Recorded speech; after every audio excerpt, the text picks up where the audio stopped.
Everybody loves the way too early designation, so let's do a way too early defensive too deep pre-fall camp for this defense that will finish top 3 in the Big 12 in 2023. You are Locked On Oklahoma State, your daily podcast on the Oklahoma State Cowboys, part of the Locked On Podcast Network, your team every day.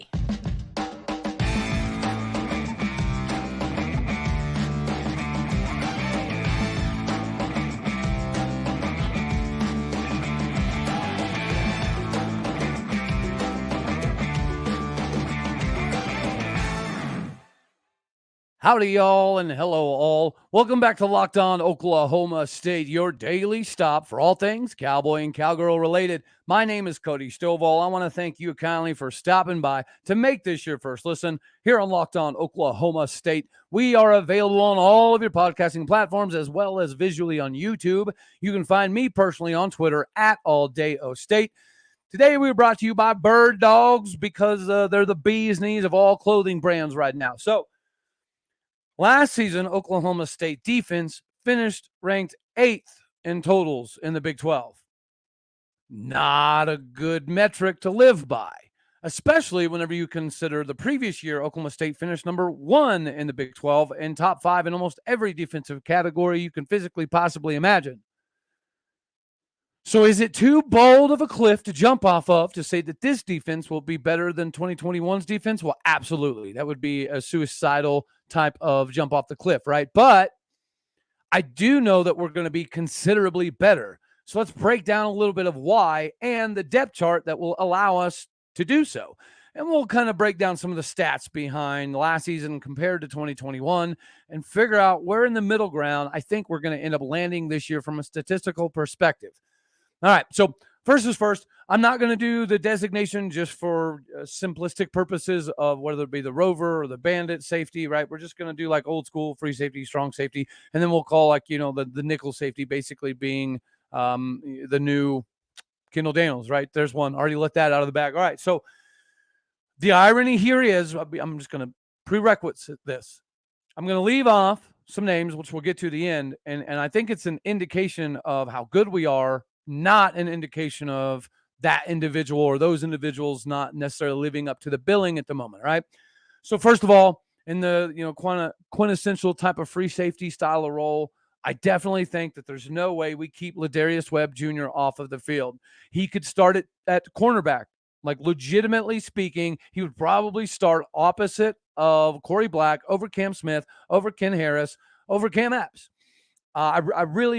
I believe in a lot of these guys, but there's no way we keep him off the field, right? And then we know our safeties are kind of interchangeable, and they're all learning all 3 roles, which is kind of why I think it's a foregone conclusion to assume that we're going to be any less competitive in 2023. Like, the notion of winning 6.5 to me is just absolutely preposterous, right? So one of the safeties that'll be interchangeable, I think maybe fits in the mold, is going to be somebody like a Nick Session, right behind Ladarius Webb Jr. Traditional style of strong safety, right, which is going to fit one of our rover, bandit, striker type of roles. But that'll be Trey Rucker. Trey Rucker is just a human torpedo. I don't see any way, again, that he doesn't not only make a big name for himself this season, but it's going to be hard to keep him on the field. His backup, on the other hand, I think in this scenario is going to be even more difficult to keep on the field, and that would be Lyric Rawls. I know.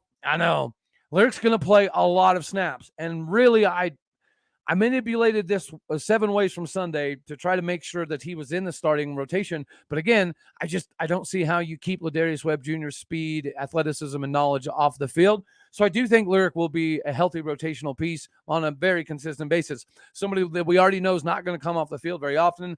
The other safety spot, right, the kind of leader of the safety positions is going to be Kendal Daniels. We already know that.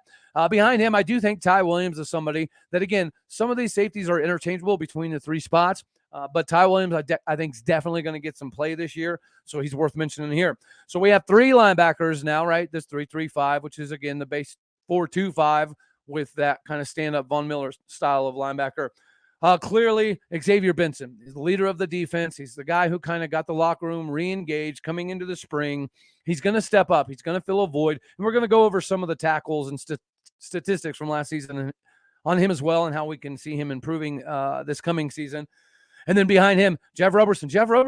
Robertson got hurt last year, but before his injury, he was definitely going to have a starting spot, right? Most people, spring, coming into fall, were thinking that he was going to be ahead of Xavier Benson. And if he wouldn't have got injured last season, he likely was going to be. Again, Xavier stood up this offseason, took that leadership role, took the accountability.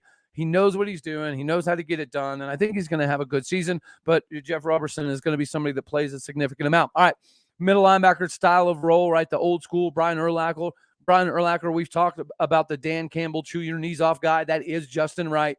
I think Justin Wright's going to be able to fill gaps at a much better clip. We've talked about, Mason Cobb leaving. Mason Cobb was a very, very good, very talented athletic linebacker, but he didn't fill gaps. He didn't fill holes like Justin Wright can. And again, you can't replicate that number of tackles. When you have 121 some odd tackles anywhere in the country, you're very, very sought after for a reason. Another guy that's going to play an integral role in kind of the rotational pieces of the linebacker is going to be Donovan Stevens. We saw him a decent amount last season, right? Coming at the end of the games and things of that nature. Definitely saw him quite a bit on special teams. And so far, the reports are good that he's probably going to be able to slide in there somewhere. And then moving on to, that Von Miller guy. We already know who that is. That's going to be Colin Oliver all day, every day. Nick Martin is another guy who shows up and shows out all spring, really. I would be surprised if Nick Martin doesn't get any less than 20, 25 snaps a game. And I know from the defensive perspective, especially at linebacker, you're not doing an exorbitant amount of rotating, but when you have the talent, you're going to want to rotate. The question here is going to be depth, right? Because after you get past the two deep at linebacker, clearly we've got some questions, we've got some limitations, we've got some issues. So that's a position we really need to try to, make sure we stay healthy in, right? That's going to dictate a portion of the season. If we're running through our two deep at linebacker, we're going to be in some problems. Same with corner, which we're about to get to. We all know about Corey Black. Corey Black has gotten significantly better. Last year, he was caught doing some of the ticky-tacky hand-fighting stuff. Obviously, he needs to get better at that this season. He needs to get better, obviously, in the differentiation between zone and man as well. If you're going to jam somebody, you better jam the tar out of him. I think he's going to be able to progress a little bit more this season. And we'll go to the guy right behind him. This one I went back and forth, and you'll see why when we talk about interchangeability. But DJ McKinney had too good of a spring to not crack this too deep. Again, I went back and forth, and you'll see why in a second. So we've got the other cornerback position to go over before we get to the big guys up front, and then we break down some of the statistics. But before we do that, guys, you already know I mentioned Birddogs. Birddogs is the best thing I have ever put on in my life when it comes to style, comfort, the whole 9 yards, right?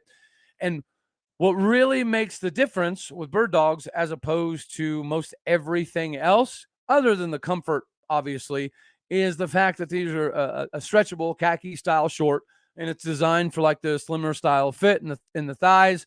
So if you got your gains on, you give that sculpted look, right? It's good for business. Birddog shorts do the exact same thing as Lululemon, but they fit way better. They work way better. They feel way better. And, realistically, they feel just like a regular short, right? But instead of like the stiff kind of khaki shorts, there's no restriction. There's no, cotton-based stuff that causes you limitations. They fixed all of the issues, and they invented the cloud knit fabric that looks just like a khaki, but stretches, and it gives you that way slimmer, gain style look without having to sacrifice any of your mobility, hostility, and agile abilities. Birddogs uses anti-stink sweat wicking fabric that keeps you cool, dry, and works that way all daggone day for you. I told you, you can work in them, walk in them, fight in them, swim in them. Get yourself hooked up with Birddogs right now. Go to birddogs.com/LockedOnCollege. Enter the promo code LockedOnCollege, LockedOnCollege being all one word, for your free Yeti-style tumbler that comes with your order. Again, that is birddogs.com/LockedOn for a free Yeti-style tumbler to come with your order. You won't regret it, and I guarantee you'll be updating me afterwards, and I greatly appreciate that about you. All right, guys. So let's jump back into it. Yeah, so the cornerback position, I think, is if you noticed, I don't know what intonation just happened. My microphone went kind of wonky on me. Oh, goodness gracious. It is what it is. All right, we'll just keep on rocking and rolling here while I try to fix this. Yeah, so the other cornerback position, I think Cam Smith is definitely going to be the guy right now. But outside of him, Kenneth Harris, the transfer from Arkansas State, he's definitely a very, very, very good get here. And then we've talked about the depth at cornerback not exactly being what you want, right? I don't think the loss of Jabbar Muhammad is going to show up and show out all that often.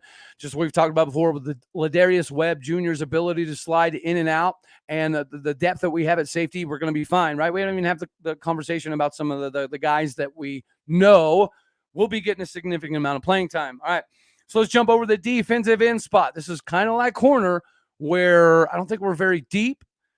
But the talent that we have, I think, is going to do more than fine, right? The big time transfer, Anthony Goodlowe, he's definitely going to man one of the starting spots there. Israel Esiman Hunley, interesting. He's a very interesting candidate for somebody that I think is going to get some playing time. He should be in this two deep. But I wouldn't sleep on a couple more guys. Anyway, so we'll jump on down to the big man himself, a man in the middle, Justin Kirkland. In this 3-3-5, you got to have that guy that can eat up the middle, take on two defenders, open up gaps and lanes for the linebackers and the safeties and blitz packages and so on and so forth. He's going to be that guy. But right behind him, or shall I say almost right next to him, is going to be Colin Clay. Colin Clay, yes, he dealt with some turf toe this spring, so we didn't see exactly what he could do. But the times that you did see him, you saw the progression, right? You saw the ability to move mountains and men, maybe not quite on the Justin Kirkland level, as he said so himself. Justin Kirkland is an absolute animal.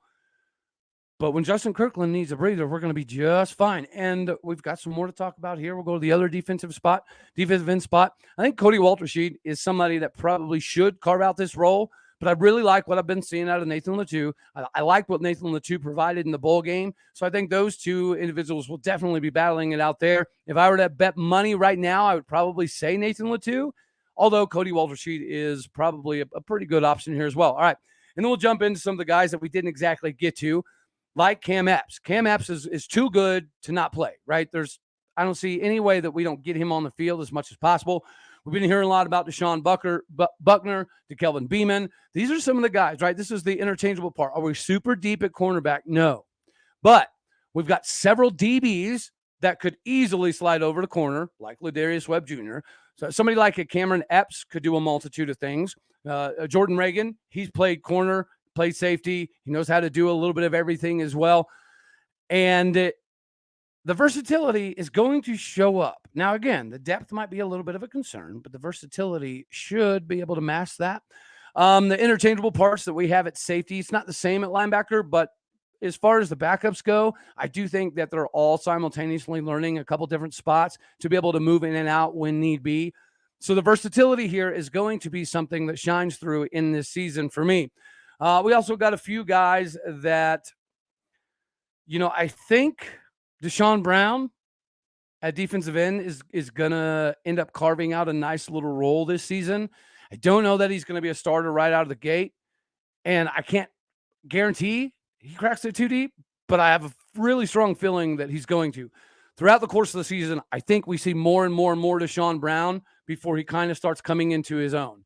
Aiden Kelly and Inman Oates are going to have every opportunity afforded to them to win the job behind Colin Clay and Justin Kirkland, right? Aiden Kelly, this is his time. He's been in the system. He's been through the body by glass for a couple of years. He's been in the rotational piece a little bit.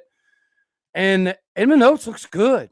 I love what I'm seeing at Inman Oates. And this body by glass that we're going through right now at this very moment, I think it could be something that helps separate him and get him into that next category, that next classification of abilities at the defensive tackle spot, right? So I think from a defensive perspective, that's kind of how I see it. Obviously, this is the way too early thing, and we know potentially some things are definitely going to change fall camp, whether it be acceleration of somebody's development, whether it be injury related, hopefully not, obviously. But some of this stuff may change. But if I were to take a stab at it right now, that's kind of what I think I'd be rolling with. So obviously, let me know down in the comment section what you think. And if you have any disagreements with some of the guys that I had in there, if you had any questions about any of the guys specifically, or some of the guys that I maybe didn't cover, hit me in the comments, let me know, and I'll make sure to fire away at you. All right. So we need to move on again here. Trying to multitask with basically one arm now, thanks to this microphone. All right. Like I said, last year we finished 8th in the Big 12 in total defensive categories, right? So we gave up 2,314 yards of rushing. Not good. We gave up 3,350 yards passing on almost 992 plays. So we almost gave up 1,000 plays. We gave up 5,664 yards, 5.7 yards a play. We gave up 47 tutties and almost 440 yards a game. And the irony of this, if you think back of it, most of these stats were in the first half. How many times did we get our skulls drug in the first half? And then Derek Mason did a very good job on fixing things coming into the second half. So there's quite a few of these games here that we shut teams down in the second half. If not, obviously we would have been dead last and the stats would be considerably different. They would be obviously way worse. But when you take that into consideration, all right, over 2,300 yards rushing, we gave up 3,400 yards passing. We gave up almost 1,000 plays. We gave up almost 5,700 yards, almost 6 yards a play, almost 50 touchdowns, 440 yards. Like statistically, that's a punch in the gut. Okay. And then you go back and you look at, obviously, us from 2021, when we were one of the best defenses in all of America, and Ohio State came in and swooped up Jim Knowles away from us. We only gave up 1,227 rushing yards. We only gave up 2,943 passing yards. Now, 900 plays is a little surprising, but we did play 14 games. So that a little extra, I think, does actually mathematically make a little bit of sense. Gave up 4,170 yards, right? Not almost 7,000. 4.6 yards per play. Now, that's what I think we're going to rush for this year, ironically enough. But that's insanely impressive. All right, we gave up 47 tutties last year. We only gave up 26 touchdowns in 2021. And you ready for this? We gave up almost 436 yards a game last season. In 2021, we gave up 297 yards a game. So if you look at the 8th place, Oklahoma State, and the 1st place, Oklahoma State, I think the question this season is, where in the middle do we lie? And I think to establish that, you need to go back and look at Iowa State last year. Iowa State had the best defense in the Big 12 last year. It wasn't really all that close. And when you look at it compared to 2021, I think it makes sense. And there's one big stat in here that I want to pay attention to. All right, so Iowa State gave up 1,288 yards rushing, so almost 1,300 yards. So a little bit more, obviously, than Oklahoma State 2021. 2,139 passing yards. Pretty daggone impressive. Here's a big stat to me. They only gave up 725 plays, but they only played in 12 games. So maybe there's obviously a little bit of a discrepancy there. So you got to weigh it. But the 4.7 yards carry, pretty reminiscent. 28 touchdowns, pretty reminiscent. 286 yards a game. So again, Iowa State last year defensively was fairly reminiscent of Oklahoma State in 2021, even though it's 2 less games. So again, let's think about that and see if we can't kind of split the difference here. I don't think we're going to give up 2,400 yards passing this season. I also don't think we're only going to give up 1,200 either. So I think you could easily split the difference in here. And you're under 2,000. I'm going to say that we probably give up around 1,800, maybe 1,900 passing yards this season. Rushing yards, sorry. Passing yards, we gave up like 3,600, right? Or 3,400, 3,350, something like that. Yeah. So is it going to be the 2,400? Probably not. But is it going to be 3,600 yards? No, I don't think so. I think it'll be right around 3,000, 3,100-ish, maybe 3,200. Yeah, let's go 3,200. 3,200 passing yards, I think is reasonable. Right around that 1,300 rushing yards. Now, the plays thing, if we control the game and rush for 4.5, 4.6 yards a carry, like I'm feeling, we shouldn't be having 900 plays, maybe in 14 games. So let's say in 13 games, I'm going to say we give up like 820. Yeah, about 820. I think probably reasonable. Are we going to give up what, 5,700 yards total? No, it'll be closer to that 4,000. I'm going to say 46, 47. No, that one's harder. I'm going to 47, 4,800. 4,800. There it is, 4,800. All right. Average yards per play. Is it going to be 5.7? No. Is it going to be under 5? Yes. Is it going to be 4.6? Probably not, but I would say comfortably right around that 4.9, 5.0 yards per play. Fine with that. Are we going to hold people to 26 touchdowns? Probably not. Are we going to give up almost 50? Probably not. Could you split the difference? Happy medium? Yeah, you could, but I would go closer to 30, so maybe 35. And then average yards per game. We gave up 436 yards a game last year. Is it going to be reminiscent of 2021? Probably. I'm going to say that we give up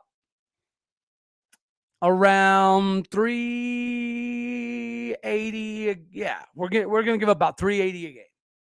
Okay, so if you put all that in perspective, that should put us in the top 4. It could put us in the top 3 in all of the Big 12 this coming season, even with the full 14-team schedule.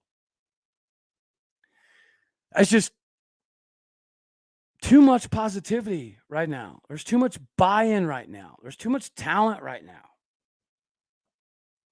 That's just, to me, a good recipe for success. And on the other side of the coin, the way that you control the clock, the way that you run the ball, the way that you control the game does have a little bit of an emphasis on what you get creativity-wise and productivity-wise out of your defense. When your defense is on the field for almost 1,000 plays, it's a hard pill to swallow, and it's a hard thing to work out. So if we're closer to 800 plays and we're rushing for 4.5, 4.6 yards a carry, it's all good news. So yes, we will be better than last year, even with Derek Mason's ability to shut things down at halftime quite often. I do think some of the offenses will be a little bit more potent. This year's quarterback class in the Big 12, I would say it's better than last year's quarterback class in the Big 12. But even with that, it's not even a split the difference moment. I think we go from 8th to 4th or 3rd. I really do. Maybe I'm just drinking too much orange Kool-Aid. And if I am, let me know down in the comments section. Say, hey, Cody, you're crazy. Or, hey, Cody, you missed this dude. Whatever it is, let me know, because I'm about to get on the road to God's country, Stillwater, America. I cannot wait. Y'all let me know also down in the comment section while I'm in Stillwater for a couple days. What do y'all think I should check out? My son's got a baseball tournament in Wichita. We weren't going originally, but then I found out it was at my alma mater, Friends University, and it's like, oh, man, it is what it is. So I'll be driving back and forth between Wichita and Stillwater this coming weekend watching baseball. But I'll also be getting eyes on Boone Pickens Stadium. I'll be checking out O'Brate. I'll be checking out, obviously, what we have going on around campus. So, yeah, y'all let me know. If you're going to be in town, shoot me a holler, shoot me a message. I don't mind swinging through and having a beer with darn near anybody. It's been a while. I can't wait. I don't think I'm conditioned for the Strip. I'll probably be 3 drinks into the wind, but it is what it is.